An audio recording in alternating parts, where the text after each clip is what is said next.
de son nom. Je voudrais bien que tes acclamations ressemblent à une adoration. Que de tes acclamations ressorte l'expression de ton cœur, de ton amour pour Dieu, de ton affection, de ta consécration, du désir le plus profond de dire à Dieu, reste mon Dieu, sois mon Dieu. Même quand tu ne parleras pas, je voudrais pendant quelques minutes que tu acclames. Mais quand tu acclames là, n'acclame pas seulement, mais parle aussi. Je voudrais que tu reconnaisses en ton âme qu'il n'y a pas un autre Dieu devant ta face.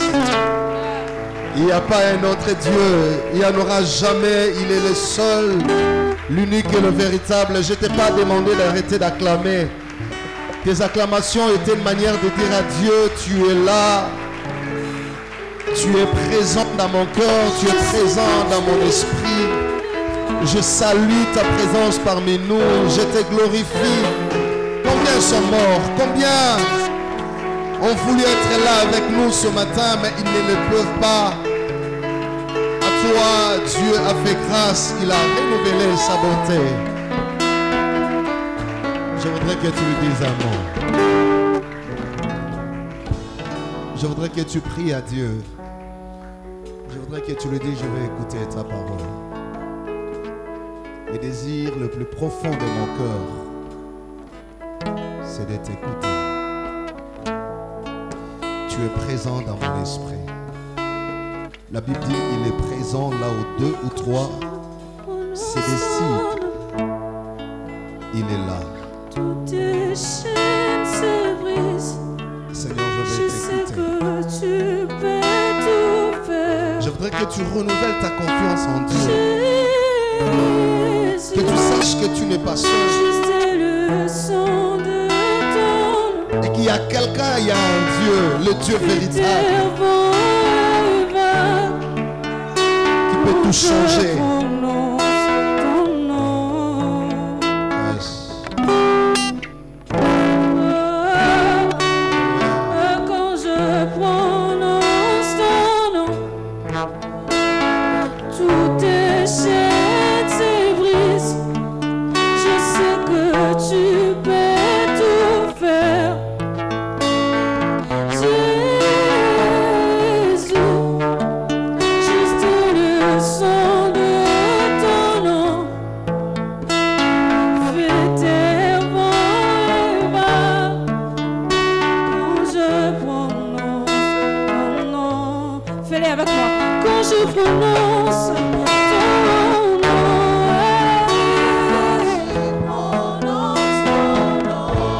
n'est-ce pas que tu as reçu le nom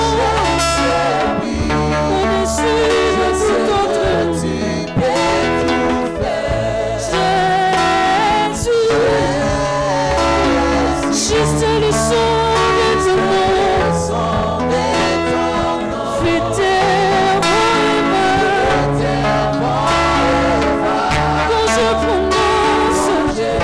quand je prononce, redis-le encore. Quand je prononce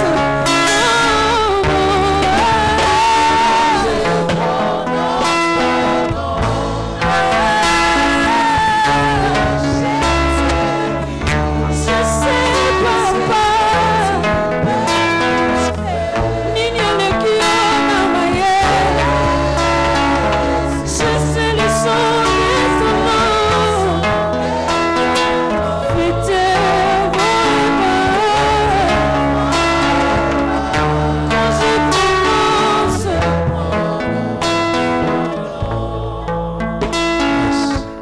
Seigneur, nous voulons écouter ta parole maintenant. Parle à nos cœurs. Merci de disposer chacun de nous. La Bible dit, tu rends captif notre cœur et tu le soumets au dessein de ta parole. Dans le nom de Jésus, nous avons ainsi prié. Gloire et louange à toi, Seigneur Jésus. Amen. Voilà. Gloire à Dieu. Je voudrais rapidement lire avec vous la parole de Dieu. Si ça ne sera pas trop vous demander, je voudrais que nous nous mettions debout pour lire la parole de Dieu. Je voudrais nous proposer 2 lectures. La première, je la tire dans le livre des Actes des Apôtres, le chapitre 9. Je lirai du verset 1er au verset 8 et la seconde lecture, je la trouve dans les Épîtres aux Éphésiens, chapitre 5, le verset 14. Première lecture. Le verset 1er du chapitre 9 des Actes des Apôtres. Cependant, Saul respirait encore la menace et les meurtres contre les disciples du Seigneur. Se rendit chez les souverains sacrificateurs et lui demanda des lettres pour les synagogues de Damas, afin que, s'il trouvait quelques partisans de la nouvelle doctrine, hommes ou femmes, il les amena liés à Jérusalem. Comme il était en chemin et qu'il s'approchait de Damas, tout à coup une lumière venant du ciel resplendit autour de lui. Il tomba par terre et entendit une voix qui lui disait, je cite, « Saul, Saul, pourquoi me persécutes-tu » Il répondit, citation des citations, « Qui es-tu, Seigneur ?» Fin des citations. Et le Seigneur répondit, « Je suis Jésus que tu persécutes. Il te serait dur de réjamber contre les aiguillons. » Tremblant et saisi d'effroi, il dit, « Seigneur, que me veux-tu? Ou que veux-tu que je fasse ?» Et le Seigneur lui dit, citation, « Lève-toi, entre dans la ville et on te dira tout ce que tu dois faire. » Fin des citations. Le verset 7, « Les hommes qui l'accompagnaient demeurèrent stupéfaits. Ils attendirent bien la voix, mais ils ne voyaient rien. Saul se releva contre terre et quoique ses yeux furent ouverts, il ne voyait rien. On les prit par la main et on les conduisit à Damas. Je l'ai dit, la seconde lecture, je la trouve dans les épîtres de Paul aux Éphésiens, le chapitre 5, verset 14. Voici ce qui est écrit, c'est de là que nous avons trouvé le thème de cette activité. C'est pour cela qu'il est dit, « Réveille-toi, toi qui dors, relève-toi d'entre les morts, et Christ t'éclairera. » Parole du Seigneur. Merci, nous pouvons nous rasseoir. Nous vous saluons dans l'amour de notre Père. C'est un grand jour pour nous de la communauté d'Elista. La communauté qui est composée essentiellement des étudiants que vous êtes pour la plupart, parce que cette activité a été conçue, orientée pour vous. C'est la deuxième activité, rappelez-vous que nous avions eu récemment une autre activité à caractère scientifique, où nous avons réfléchi avec des orateurs intéressants sur des questions d'investissement, d'entrepreneuriat. Mais comme je l'ai dit, quand j'ai pris parole à l'occasion, que nous aurions beaucoup d'autres activités, pas seulement dans les aspects liés au développement social, humain de notre communauté, de vous, les étudiants, ainsi que le personnel de l'ISTA. Mais j'avais déjà promis que nous aurons aussi d'autres activités à caractère spirituel, en l'occurrence celle-ci, pour essayer davantage de nous rapprocher de notre mission, je dirais, de notre destin commun. Parce que si nous sommes ici comme Église, l'Église du Christ au Congo, l'aumônerie, c'est d'abord pour vous. Et avant tout pour vous, vous étudiants, nouveaux qui venez sur le campus, vous découvrez le monde universitaire avec ses réalités. Pour ceux qui sont déjà des anciens étudiants, parce que la finalité, on ne restera pas étudiant pour toujours, parce que demain, on doit être utile pour la société. N'est-ce pas cela? Voilà pourquoi vous êtes là. Certains sont venus de l'intérieur, d'autres viennent des familles qui ont connu beaucoup de difficultés. Je connais même des étudiants où il est le seul ou la seule dans la famille d'étudier. Quel énorme sacrifice que la famille consent, simplement parce qu'on croit en vous. Et quand vous venez sur le site de l'université, c'est en fait parce que vous passez par la moule qui veut vous transformer, vous équiper, de manière à ce que demain vous soyez très utile pour vous-même, pour la famille, pour le pays. Et donc c'est dans ces cadres que l'Église que nous sommes joue ses rôles, le rôle de vous accompagner tout au long de votre passage sur le campus de l'université ou ici à l'ISTA. Parce que nous croyons que votre devenir ne dépendra pas seulement d'un diplôme en papier que vous recevrez au terme de votre cursus. Mais vous avez bien la volonté ou bien l'intention d'être forgés, formés comme des êtres complets, comme des hommes et des femmes complets. qui ont l'âme, l'esprit et la raison. Par la raison, c'est la science, vous étudiez, vous apprenez des bonnes choses, vous armez les cerveaux, vous l'équipez pour que vous soyez capable, demain quand on parlera des grands ingénieurs dans ce pays, en Afrique, qu'on vous cite aussi parmi. Mais il n'y a pas que le cerveau qui a besoin d'être nourri, il y a aussi l'âme et l'esprit. Amen, amen. Voilà pourquoi nous avons, et comme je l'ai dit aux autorités la fois passée, je le réitère, nous avons consacré l'année 2023 pour vraiment rapprocher le travail de l'Église et vous les étudiants. C'est pourquoi nous utilisons cet espace, donc c'est cette collaboration, l'Église l'aumônerie, avec notre mouvement ISTA pour Christ, et je remercie tous les organisateurs de cette activité. Je sais que davantage nous aurons régulièrement ces genres d'activités. Voilà. Le thème, vous l'avez appris certainement, il y a eu beaucoup de mobilisation dans les auditoires, on vous a rappelé. Nous disons, viens à Christ et il t'éclairera. C'est un appel. Viens à Christ et il t'éclairera. Cet appel vous est lancé, nous est tous lancé, parce que Dieu, quand il veut faire quelque chose, il commence toujours par appeler. Et voilà pourquoi j'ai fait la lecture dans ces deux textes. Le premier nous parle de l'histoire d'un homme. C'est là que je vais baser mon message du jour. Un homme qu'on appelle Saul ou Saül. Certains l'appellent Saul de Tarse. Non, enfin, les autres l'appellent Paul, j'allais dire. Chez les Grecs, on l'appelle Paul. Chez les Hébreux, on l'appelle Saul.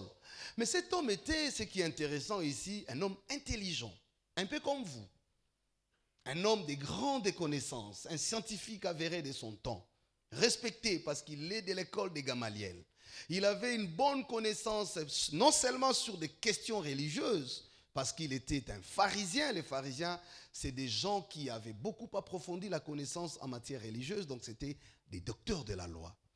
Mais au-delà de ses connaissances en matière religieuse ou spirituelle, c'était aussi un scientifique, un philosophe de haut niveau de son temps.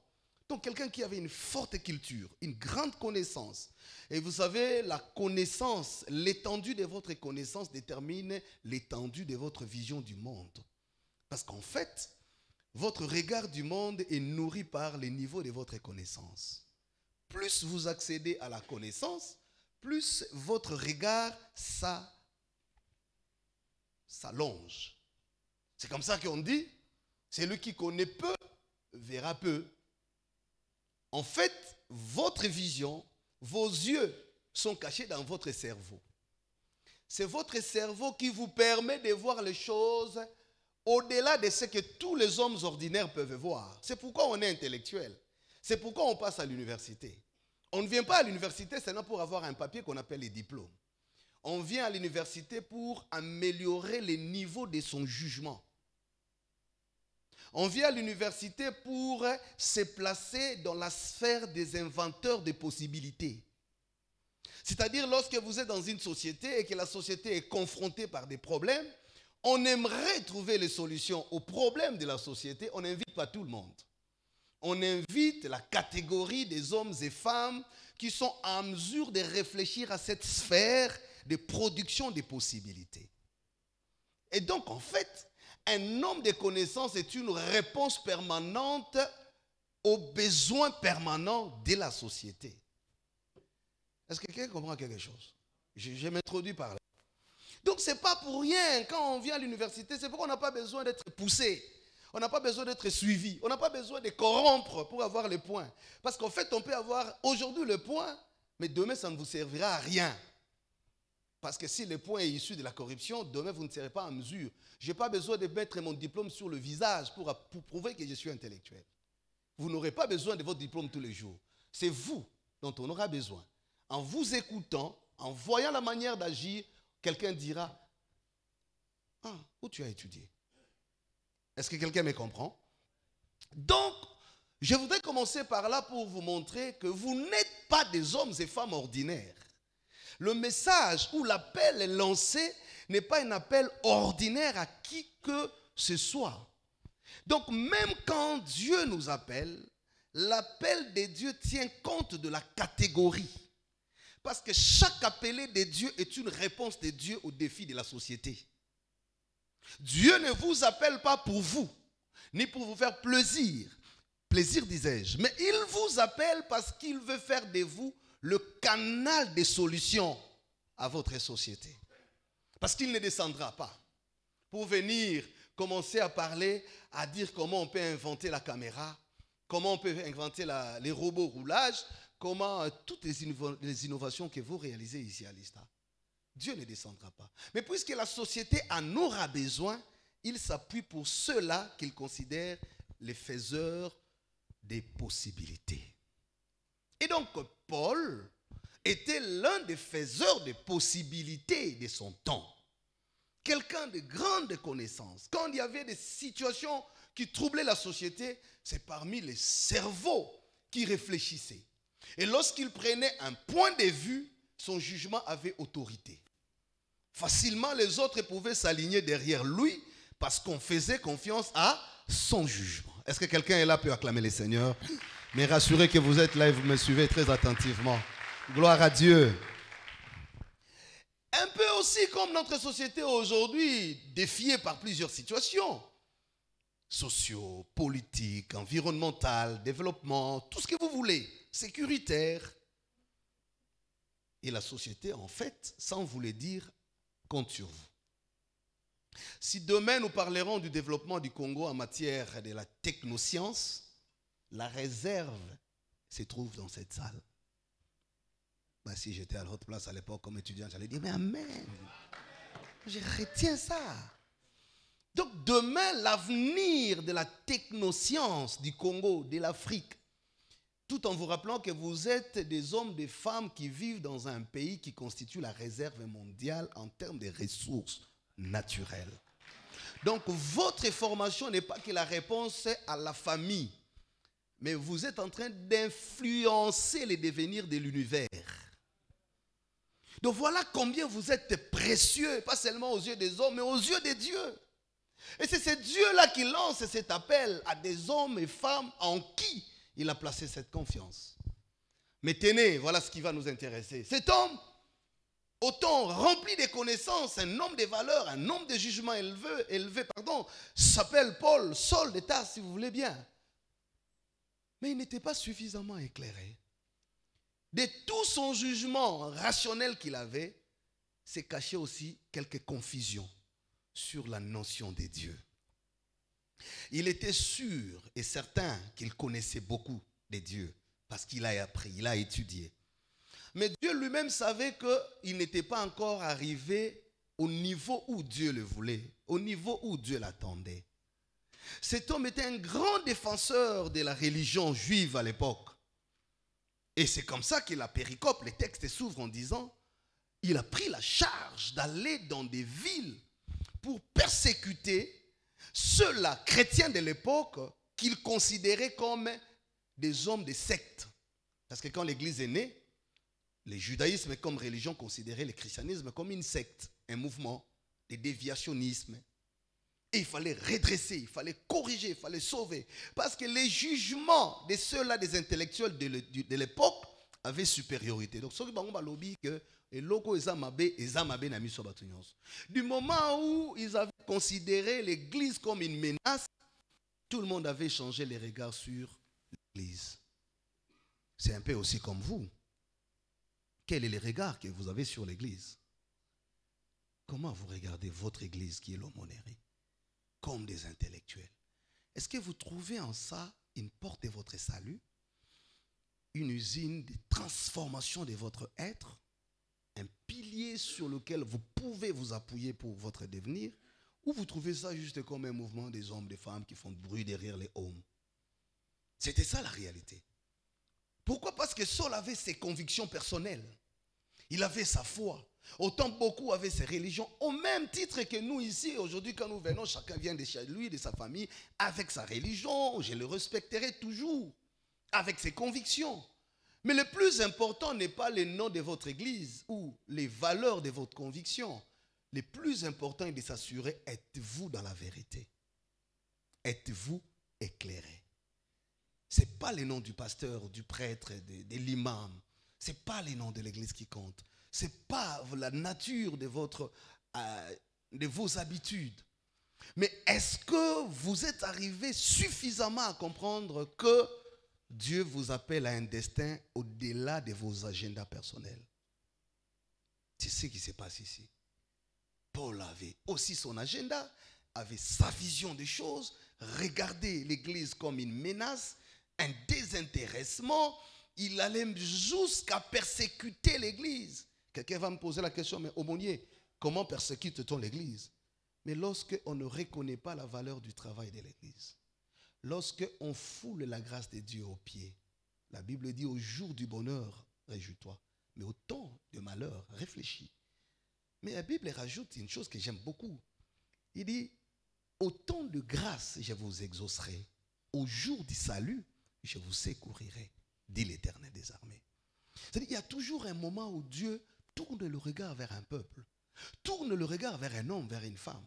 Ça peut être au moment où toi, tu ne t'attends pas. Ça peut être au moment où toi, tu n'as pas choisi. Ça peut être au moment où tu n'as rien planifié. Ça peut être à l'endroit où tu n'as pas choisi. Et c'est ce qui se passe ici. Paul avait son agenda, avait ses objectifs, avait ses motivations, avait ses convictions. Mais au-delà de tout, le ciel avait un programme sur lui sans lui. Le programme sur lui, c'est-à-dire Dieu avait décidé que c'est cet homme qui sera un grand instrument de changement, de lumière, de conversion de la société. Mais lui-même ne le savait pas. Et même ceux qui l'accompagnaient ne le savaient pas. C'est là la raison, quand même nous venons à l'université, on peut être des grands camarades d'auditoire, on travaille ensemble. Mais mon cher ami, le destin est unique. Chacun de nous, vous pouvez être des meilleurs camarades, vous travaillez ensemble, vous réfléchissez ensemble. J'ai aussi été étudiant plusieurs fois, mais j'ai compris cette réalité qu'enfin, ce n'est pas la faculté qui compte. Ce n'est pas les camarades de tout le temps de l'auditoire qui comptent. Mais en fait, chacun a un destin. On peut se rencontrer à un moment de la vie, faire le même chemin, mais sans aller forcément à la même destination. Beaucoup de gens ont détruit leur avenir, leur étoile, parce qu'ils ont confondu les choses. Ils ont cru que les camarades, les amis qu'ils ont rencontrés à un moment de l'histoire étaient forcément les compagnons de leur destin. Quelqu'un peut aller à Tarsis parce que c'est là sa destination. Mais un autre doit aller à Ninive. Jonas n'était pas invité à Tarsis, mais à Ninive. Parfois, nous commettons les erreurs. C'est le premier point que je suis en train de vouloir vous donner ici. Quand Christ nous appelle, la première raison, il veut vous remettre sur le chemin de votre destin. Ici, ce n'est pas question, moi j'ai pris déjà, moi je suis d'ailleurs musicien dans mon église, moi d'ailleurs j'ai pris pour tel pasteur. Ce n'est pas le nom du pasteur qui influence le ciel. Ce dont Dieu a besoin, c'est de se rassurer que l'homme ou la femme appelé est sur le chemin qui l'amène droit vers son destin.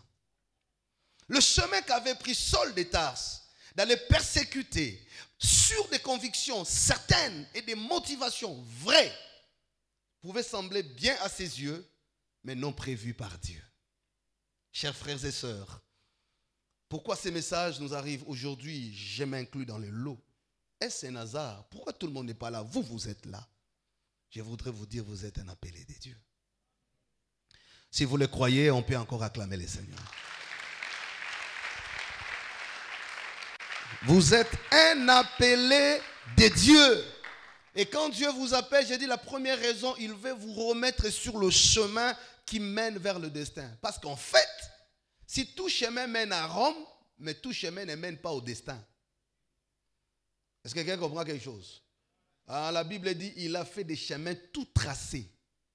Donc pour arriver au destin fixé par Dieu, on n'a pas besoin d'utiliser tous les moyens. On n'a pas besoin, si le monde dit tous les coups sont permis, mais dans les choses spirituelles, tous les coups ne donnent pas le même résultat. C'est pourquoi des hommes comme des David, ils vont livrer les combats une fois dans la vie avec un adversaire de taille, Goliath. Il a obtenu une victoire qui a changé tout le reste de l'histoire de sa vie. C'est-à-dire, s'il avait raté l'opportunité d'affronter Goliath, il aurait raté toute l'histoire et de sa vie, et du peuple et de la nation. Parce qu'il y a des hommes sur qui Dieu repose le poids de l'histoire du destin, sans qu'ils ne s'en rendent compte. Et c'est peu même que ton père, ta mère ne soient pas informés. J'aime la Bible. En Luc, la Bible dit, quand Marie et Joseph amenaient Jésus qui venait de naître devant Siméon pour le bénir, Siméon a commencé à prophétiser sur l'enfant en disant, mes yeux ont vu les consolateurs. Il dit, je peux m'en aller en paix. Parce que celui qui vient de naître aura la possession du trône de son père David. Et la domination reposera sur lui. La Bible dit, c'est ce que j'aime les commentaires, son père et sa mère regardaient avec admiration. En fait, ils étaient surpris d'entendre ces choses de l'enfant qu'ils ont eux-mêmes porté et apporté devant Dieu. C'est-à-dire même parfois ton père, ta mère peuvent être ignorants de ce que tu es réellement. Ton ami que tu aimes peut beaucoup t'aimer, mais sans être conscient de ta destinée. Ta fiancée, ton fiancé, je sais qui, ton camarade, ton prof qui est l'idéal, ton modèle, tu peux beaucoup l'apprécier, mais sans qu'il ne soit le point de référence de ta destinée. Dieu appelle quelqu'un ce matin, mon frère, ma soeur. Je ne suis pas en train de dire que vous devrez vous séparer des autres. Non, je suis en train d'interpeller quelqu'un. Paul était entouré des gens. Mais Dieu n'a pas appelé tout le monde. Il a appelé Paul seul. Parce que les schémas qui étaient sur Paul n'étaient pas forcément celui qui était sur tous ceux qui l'entourent. Le salut est individuel. Et quand Dieu vous visite, c'est le moment de saisir la visitation. Il vous appelle, ce qu'il veut vous faire réfléchir sur la droiture de ces chemins sur lesquels vous êtes engagés. Saul, quand il voit la lumière, il tombe. Pourquoi il tombe? Il devient aveugle. Pourquoi il devient aveugle? Parce que Dieu le rend aveugle aux intérêts de son cœur pour ouvrir ses yeux aux intérêts du ciel. C'est la deuxième raison. Quand Dieu vous appelle, en fait, il veut vous rendre aveugle aux intérêts de votre cœur pour ouvrir vos yeux aux intérêts du ciel. Car les intérêts du ciel cachent les intérêts de toute une histoire. Ce que Dieu veut faire avec vous, frères, sœurs, c'est même au-delà du cours de métallurgie, de physique, et tout ce que vous voulez. Ce que Dieu veut faire avec vous, c'est au-delà de ce que la promotion veut faire. Vous comprenez ça, hein?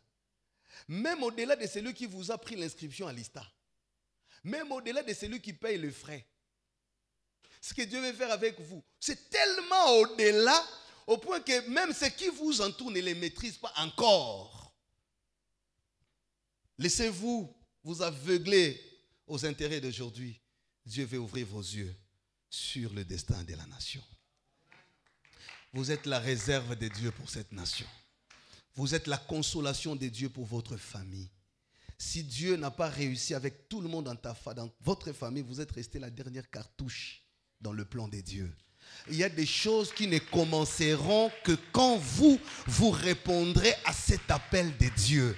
Dieu, bien-aimé, quand il fait les choses, il est tellement merveilleux. C'est pourquoi il faut lui laisser la place. Peut-être que tu ne te rends pas compte, pour moi, les choses ne marchent plus. J'entends des gens crier, mais pourquoi j'ai fait 2 ans dans une même promotion? Il y a même des échecs que Dieu autorise, rien que pour vous ouvrir les yeux. Pour vous dire, écoutez, ce n'est pas l'oncle là qui est assistant, qui vous... Non. Il veut juste vous faire voir, non, ce n'est pas l'argent. Non, il veut juste vous faire voir, ce n'est pas votre intelligence. Vous avez bien travaillé, mais parfois on vous donne 0. Vous battez, vous faites les recours. Profaboy. Peut-être vous pensez que vous êtes maudit. Dieu veut juste vous ouvrir les yeux pour dire, ne comptez pas seulement sur votre intelligence. Comptez aussi sur la grâce. Il y a des choses, tu peux commencer une relation, tu ne comprends pas, ça s'arrête aujourd'hui, tu forces, ça n'avance pas. Et frère, sœur, quand tu sens que ça n'avance pas, ne forcez pas trop. Peut-être que quand Dieu ferme une porte, c'est qu'il a l'intention d'en ouvrir une autre. C'est question parfois d'être simplement calme et attentif. Peut-être qu'il veut juste vous changer de filière. Peut-être qu'il veut juste vous changer de faculté. Peut-être qu'il veut juste vous changer d'orientation. Peut-être qu'il veut vous placer sur la vraie trajectoire. Et quand il veut faire ça, il vous rend aveugle. Il vous laisse tomber à terre parce qu'il veut reprendre avec vous à partir du bas vers les hauts. Vous savez pourquoi il est tombé? Parce que Paul était là. Et quand Dieu veut commencer une nouvelle histoire dans la vie de quelqu'un, la première des choses, il les met à terre pour rebâtir sur le nouveau fondement. Pour ne pas s'appuyer sur les fondements des autres. Pour que quelqu'un ne dise pas, c'est grâce à moi qu'il est devenu. Parfois, il t'arrache même les piliers, les colonnes. Il peut même arracher les parents. Il peut même arracher papa. Il peut même te laisser orphelin simplement pour te dire, seul lui est le départ et l'arrivée de ta destinée. Ne soyez pas effrayés quand vous avez l'impression que tout tombe autour de vous. Il y a toujours une colonne qui reste debout. Elle s'appelle Jésus-Christ de Nazareth. Tout peut tomber, mais il y a une colonne qui ne tombe jamais dans nos vies. Tout peut partir, il y a quelqu'un qui ne part jamais de nos vies.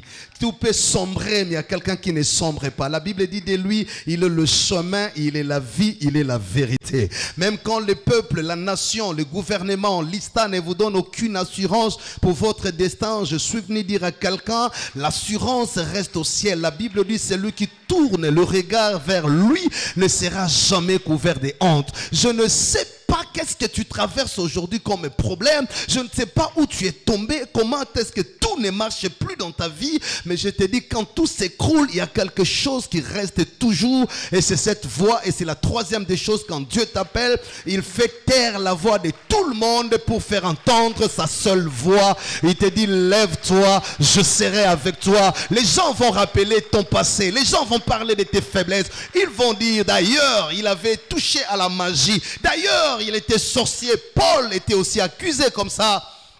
Les gens ont rappelé, on dit mais c'est un persécuteur, il a le sang en main, il a tué des chrétiens. On peut tout dire sauf que ce monsieur soit considéré comme un appelé de Dieu, un apôtre de Dieu. Mais j'ai la bonne nouvelle à te dire, la Bible dit ne rendez pas impur ce que Dieu a purifié. Ce que Dieu veut faire avec toi sera le début d'un commencement nouveau qui réparera les dégâts de l'histoire de ton père, de ta mère, de tes aînés. Je dis Dieu réparera les dégâts de ton passé pour te remettre sur la surface de l'histoire. Ne force rien, tu es le projet de Dieu.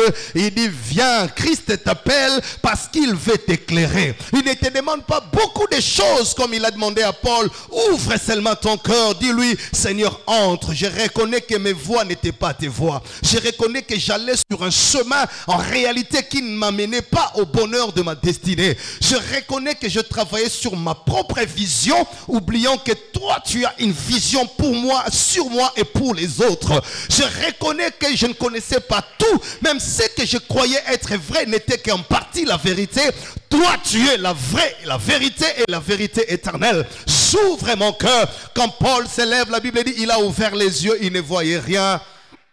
Dieu voulait seulement lui dire, tu n'as pas à forcer le regard, mais laisse mes yeux voir à ta place. Laisse ma bouche, ma voix parler dans ta bouche. Laisse mes oreilles parler et entendre ma voix. Je dis à quelqu'un, le Seigneur t'appelle. Tu n'es pas n'importe qui, tu es la réserve stratégique du plan de Dieu. Si l'État va changer, nous croyons qu'il changera. Nous croyons à la puissance de la lumière, de la réforme. Nous croyons à la puissance de la visitation ici à l'État. Je prophétise qu'il y aura ici dans cette génération des hommes, des femmes que Dieu va distinguer du milieu des étudiants, ceux-là à qui il confiera le bâton du commandement de la nation congolaise. Je suis en train de voir des hommes qui seront des faiseurs de possibilités pour le Congo quand la famille sera bloquée, alors qu'on avait voulu évangéliser le monde des intellectuels, mais Jésus n'avait pas d'instrument valable. Il avait des apôtres qui connaissaient la pêche, il avait des apôtres qui faisait payer, collecter l'impôt, mais il n'avait aucun apôtre qui pouvait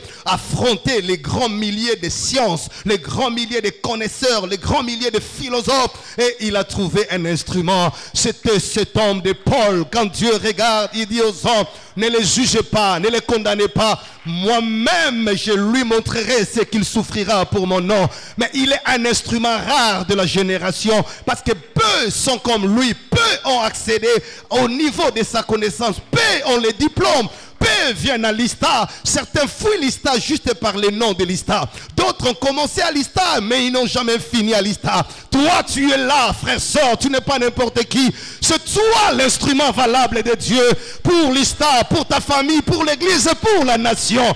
Et Dieu est tellement fier de toi. Même quand les gens rappellent ton passé, Dieu leur rappelle ton avenir. Il leur dit, attendez, si hier il a touché à la magie, demain il touchera à l'onction. Si hier hier il avait le sang en main, demain il aura l'offrande en main. Si hier il était coupable, demain il sera la porte du salut. Si hier elle était prostituée, demain elle sera la prophétesse. Je bénis le Seigneur car il est auteur des œuvres achevées. Je dis à quelqu'un, ne te décourage pas, saisis-toi, relève-toi, regarde, laisse-toi aveugle face à tes projets, car Dieu veut te montrer le projet pour lequel il t'a conçu dans le ventre de ta mère. Tu es sorti maladif, mais il t'a protégé. Tu as grandi sans un soutien familial, mais tu as étudié. Tu es arrivé jusqu'à l'université aujourd'hui, c'est la grâce de Dieu. Dieu a tracé ton parcours depuis l'enfance. Il est arrivé des moments où tu devrais échouer, des moments où tu voulais mourir, des moments où l'épidémie voulait t'emporter. Dieu, dans son amour, t'a gardé parce qu'il a des projets sur toi. La Bible dit, je connais le projet que j'ai formé sur vous. Ce sont les projets de bonheur, de paix et d'espérance. Je dis à quelqu'un, tu es précieux aux yeux de l'Éternel. Laisse-toi seulement éclairer. Viens seulement à Jésus. Donne-lui l'occasion de dévoiler au monde qui tu es. Ton père n'a pas bien parlé de toi. Ta mère n'a pas bien révélé ta destinée. Tes frères ne t'ont pas bien identifié.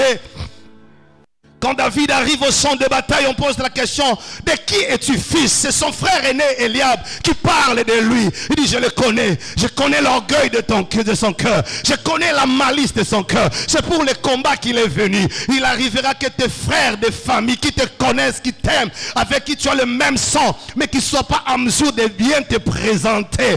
Oh, je parle à quelqu'un. Parfois quand on parle de toi, on raconte que ces garçons turbulents là, à Boukarabaport, Moïse, famille, Azanga Mayele, parce que tu as échoué hier dans un cours de mathématiques, personne ne croit en toi. Personne ne croit que tu peux aller loin avec tes études, parce que chacun garde un souvenir de ton passé. Oh, je vois encore Eliab qui disait à David, rentre, à qui tu as laissé le troupeau, ignorant la bataille de Goliath qui avait le sceau de l'onction de David. Je dis à quelqu'un, il y a des gens qui t'ignorent parce qu'ils ne connaissent pas à quel sceau Dieu a placé ton onction. Il y a des gens qui ignorent ta vie parce qu'ils ne savent pas quelle est la grâce qui repose sur toi. Ils ne savent pas quelle coupe tu as bu dans l'alliance avec Dieu. Je dis à quelqu'un, c'est toi que Dieu appelle. Il veut te faire boire à la coupe de son alliance pour que tu sois différent des autres.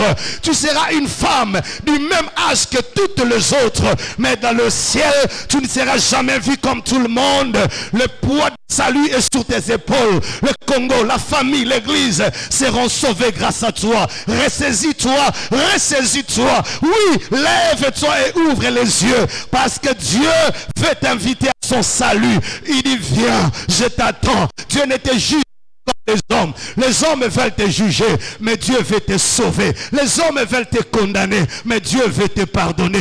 Les hommes veulent te disqualifier, mais Dieu veut te sélectionner. Les hommes veulent te rappeler le passé, mais Dieu veut te promettre l'avenir. Viens à lui. Il peut tout arrêter aujourd'hui. Il peut tout laver de ton histoire. Il peut tout laver de ton passé. Même si tu as touché au fétiche, tu es allé dans une initiation, tu as commis des dégâts, tu as même coulé le sang. Waouh, la Bible dit, si tu confesses humblement tes fautes, tu obtiendras miséricorde. Il est le jour où Dieu accepte de sauver son peuple.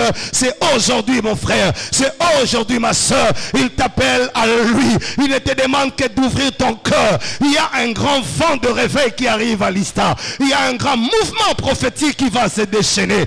Car Dieu sélectionnera, ainsi dit Dieu, parole de l'Éternel, des hommes et des femmes qui constituent la réserve, le noyau de la nation. Tu es béni, toi qui es là. Tu n'es pas n'importe qui. Moi, je ne te connais pas, mais Dieu qui m'envoie te parler te connaît. Il te connaît et il t'aime. Il a payé pour toi le prix à la croix il y a 2000 ans. Il a dit, le châtiment qui te donne la paix, lui l'a porté sur lui. Oui, ce qui te donnera la guérison a eu comme prix le meurtrissure dans son corps. Oui, il t'a dit, même si ton père ne te connaissait pas, ta mère ne t'avait jamais cru, mais le ciel croit en toi. Le nom de ton père n'a rien apporté dans ta vie, mais le nom de Jésus, le nom du Christ, la Bible dit, quiconque invoque le nom de l'Éternel sera sauvé. Il est écrit, ce n'est ni à l'Orient, ce n'est ni à l'Occident, ce n'est ni au nord ou au sud que nous viendra le salut.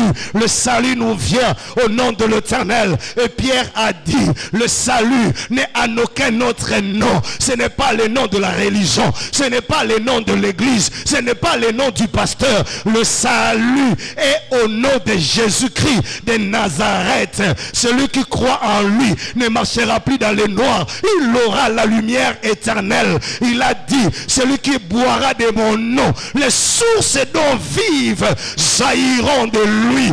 Aujourd'hui tu viens chercher l'eau à boire, mais demain le peuple t'entourera, une multitude sera autour de toi pour boire l'eau que Dieu a mis en toi. Tout ce qu'il te demande aujourd'hui, viens à lui, ouvre ton cœur, il va t'éclairer, il te dira qui tu es, il te dira où tu dois aller, il te dira ce que tu dois faire. Il y a des choses qui n'attendaient que ton appel, il y a des choses que Dieu a retardées dans ta famille pour attendre ces jours, pour que tu dises, mais voici, je viens faire ta volonté, pour que tu dises, je me décide maintenant de donner ma vie à Jésus. Que me sert de gagner tout ça, de fumer, de boire, de prendre des femmes ou des hommes, de prendre l'argent, si mon salut est compromis à cause de ces choses? Mon frère, tu vas gagner le succès des hommes, tu vas fumer, tu vas t'enivrer, tu vas être le meilleur, le super-héros, les grands troubleurs de la société, mais à un moment, l'âge te rattrapera, l'année finira, tu risques de passer ici inaperçu. Ressaisis-toi, ce n'est pas pour ça que tu es là, ce n'est pas pour ça. Tu es un homme intelligent, tu es une femme intelligente, tu as un grand avenir. Arrête-toi, Dieu te rend aveugle à ces choses parce qu'il veut ouvrir les yeux pour que tu sois éclairé, que tu comprennes lui seul, et seul est le chemin. Il est la vie, il est la vérité, il est le salut, il est l'amour, il est la consolation, il est le pardon, il est le rattrapage. Il a dit, je vous dédommagerai toutes les années perdues. Ne pleure pas, viens à lui. Il a dit, venez à moi, vous tous qui êtes fatigués. Toi qui te dis, personne ne me comprend, personne ne me soutient, personne ne m'appuie. Mais il y a quelqu'un qui a dit, venez à moi, vous tous qui êtes fatigués et chargés. Il s'appelle Jésus. Non, je le répète encore, Jésus-Christ. Non, j'insiste encore, Jésus-Christ de Nazareth. Non, non, je vais insister bien. Jésus-Christ de Nazareth, le fils David, de la tribu de Juda, l'admirable conseiller, celui qui a la domination sur ses épaules. Il dit un mot et la chose arrive. Il est le commencement, il est la fin. Heureux les hommes qui l'ont vu, heureux les hommes qui l'ont cru, heureux les hommes et les femmes qui ont suivi sa parole, car il a dit, celui qui me suit ne marchera plus dans le noir, il aura la lumière éternelle. Même la sorcellerie de la famille ne te tuera pas. Si tu es en Jésus, c'est lui et lui seul. Nous proclamons le nom de Jésus, nous proclamons la souveraineté de Jésus. Ici à Lista, nous élevons la croix de Golgotha. La Bible dit, la domination, les principautés, les forces occultes ont été vaincues spectaculairement à la croix de Golgotha. Et devant lui, tout genou fléchit,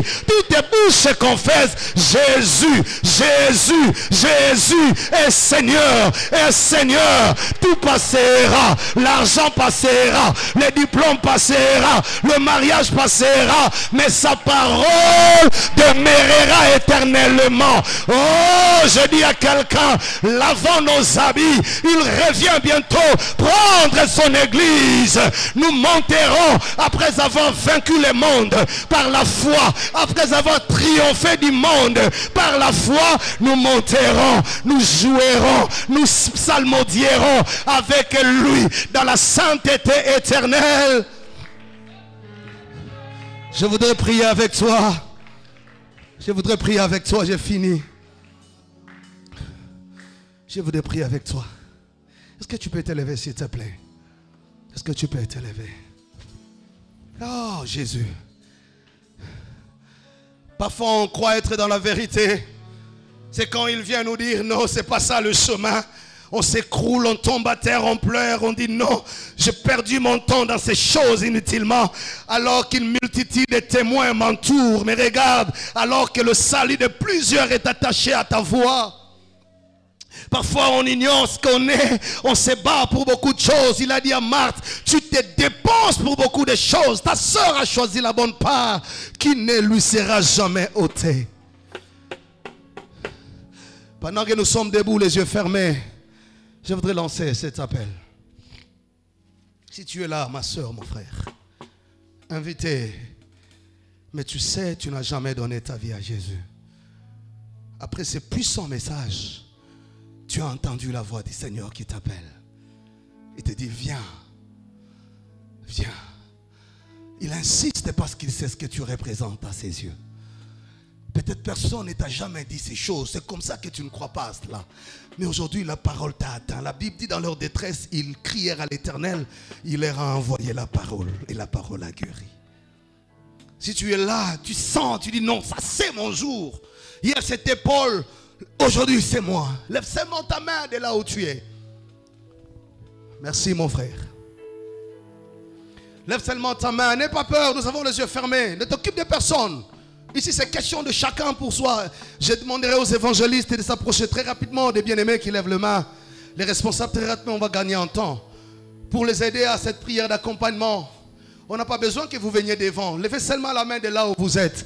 Quelqu'un viendra vers vous pour vous accompagner en cette prière. S'il vous plaît, les évangélistes, même les responsables, les anciens qui sont là, pour gagner en temps, les diacres, nous pouvons faire rapidement. Ma soeur, tu es là, tu as entendu cette parole, tu dis non. Je sens mon cœur bouleversé. Je comprends qui j'étais. J'ai perdu mon temps dans beaucoup de choses, mais j'ai entendu la voix du Seigneur. Le Seigneur a écouté ma voix. Ces femmes, ces hommes qui s'approchent de vous vont simplement prier avec vous. Ils vont vous accompagner en cette prière d'acceptation de Jésus. N'hésitez pas, bien-aimés. Ne dites pas, oh, on va me voir. Non, le salut est individuel. Paul était entouré des hommes, mais quand Dieu a parlé, il ne l'a parlé qu'à lui et à lui seul. Tu ne sais pas ce qui t'attend après ces programmes. Qu'est-ce que Dieu veut commencer dans ta vie après ces moments? Et pourquoi il a disposé ton cœur à être là? N'hésite pas. Tu dis, je vais donner ma vie au Seigneur. Aujourd'hui, je sens un bouleversement dans mon cœur. Oh, il t'appelle, viens à lui. Viens. Il attendait ce moment depuis longtemps. Il a retardé beaucoup de choses pour attendre que toi, tu entendes cette parole et que tu répondes. Il y a encore des gens ici. S'il vous plaît, est-ce qu'on peut être rapide? Ancien Jean-Loup, les autres pasteurs, approchez-vous. Mon frère, quelqu'un est là devant. On va faire avec eux la prière d'acceptation. Oh, merci Jésus. Oh, merci Jésus. Toi qui restes, même si tu n'as pas levé ta main, tu vas prier pour dire à Dieu, je donne ma vie. Je voudrais, Seigneur Dieu, que tu sois le chemin. Je veux que tu éclaires mes yeux. Nous prions au nom de Jésus.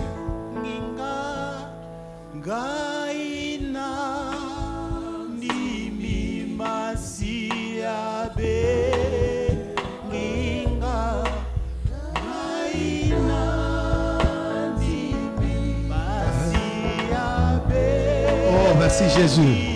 Merci pour cet appel pressant. Merci pour cet appel authentique, oh Dieu. Oh Jésus. Merci à toi Jésus.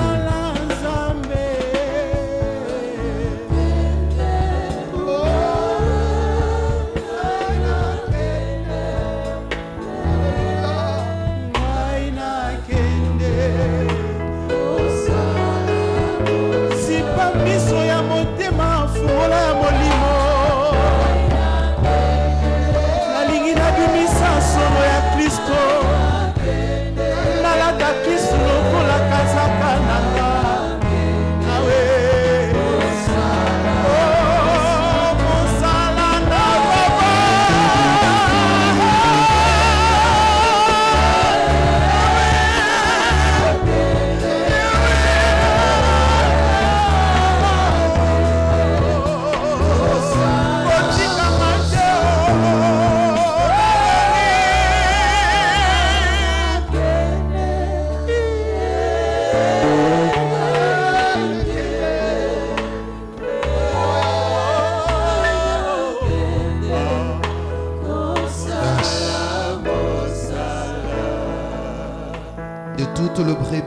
te confie, tu en perds aucune. Le bon berger, c'est toi, Jésus-Christ de Nazareth. J'amène au pied de ton trône de la grâce le troupeau, ces étudiants porteurs de la flamme du salut, de la lumière de cette génération. Merci pour ces moments de visitation. Je bénis toute l'équipe qui a organisé ces programmes. Je bénis ton Église établie en ces milieux pour cette œuvre que tu as commencé toi-même et tu rends parfaite chaque jour qui passe. Merci pour ces cœurs, ces âmes qui se sont donnés à toi. Et même beaucoup d'autres qui nous suivent, soit en ligne, soit dans cette salle sans pouvoir lever la main. Mais l'impact de ces jours de visitation restera pour le reste de leur vie. Nous bénissons ces points de contact avec le ciel. Merci pour cette grande visitation. Tu allumes le feu. Et la Bible dit, on ne mettra pas le feu étranger sur l'autel de Dieu. Nous bénissons les offrandes, les actions de grâce que nous voulons te mettre, t'apporter au nom de Jésus. Amen. Nous acclamons le Seigneur, nous pouvons nous rasseoir, nous sommes pratiquement